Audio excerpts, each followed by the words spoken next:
Maria Countess Maltzan was born the youngest of 7 children at Malitisch Castle in Silesia. She roamed freely on the big estate that boasted forests and lakes.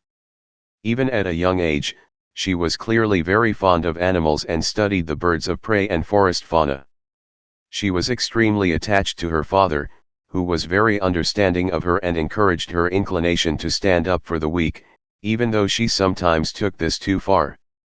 One time, she almost drowned her only brother Carlos, whom their mother favored over the girls, because the snakes he was afraid of had all been killed. Another boy, who had cut off a live newt's legs, she punished by jabbing him in the leg with a knife. When Maria was only 12 years old, she suffered the death of her father. Her mother wanted to turn the headstrong girl into an obedient daughter, which led to many conflicts, no wonder, given Maria's rebellious streak. She was sent to school in Militsk, then on to boarding school in Warmbrunn. Since she was set on graduating from a school that would qualify her to study veterinary medicine, her greatest dream was to be a veterinarian. She changed schools without her mother's knowledge, graduating from the High School of Natural Sciences in Berlin. Then she began her studies, zoology, botany, and anthropology, in Breslau and Munich before moving on to veterinary medicine in Berlin, where she obtained her doctorate in natural sciences. In Munich, she had met the cabaret artist Walter Hilbring, who performed Band Tucholsky songs in the artist's bar Simplicissimus. She married him in 1935, but the marriage only lasted 1 year. Maltzan was politically aware and had realized the impending danger of Nazi dictatorship early on. Contrary to most Germans, she had closely read Hitler's Mein Kampf, in which he had already expressed his hatred of Jews very clearly. She contacted the Jesuit priest Muckermann, who led a Catholic resistance group, to offer her help. At his instigation she smuggled anti-fascist literature to the foreign press and took part in a campaign helping Jews swim across Lake Constance to freedom in Switzerland.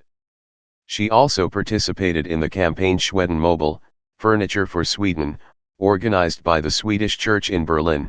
Persecuted people were hidden in containers that Swedish citizens were permitted to send home and thus safely got out of the country.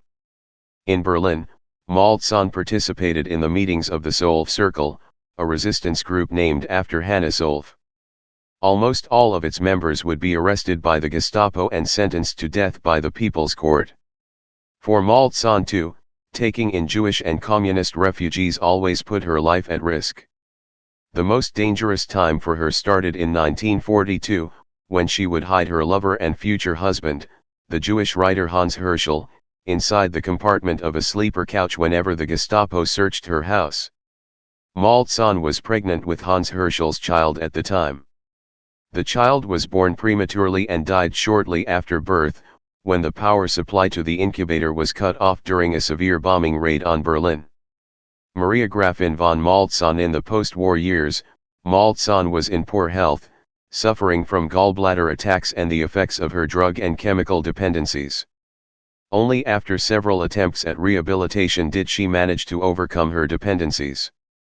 For some time, she traveled around as a circus veterinarian and worked as a relief veterinarian in clinics all over Germany and Switzerland.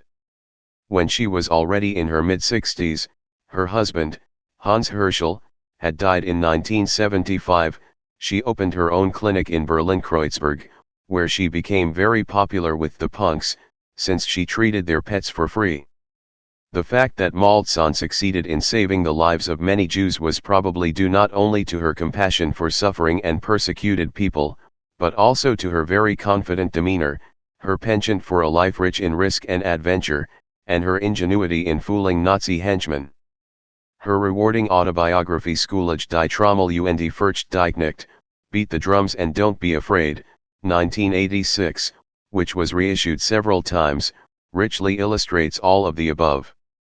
In 1987, the Holocaust Memorial Center Yad Vashem bestowed on Maltzan the honorary title Righteous Among the Nations.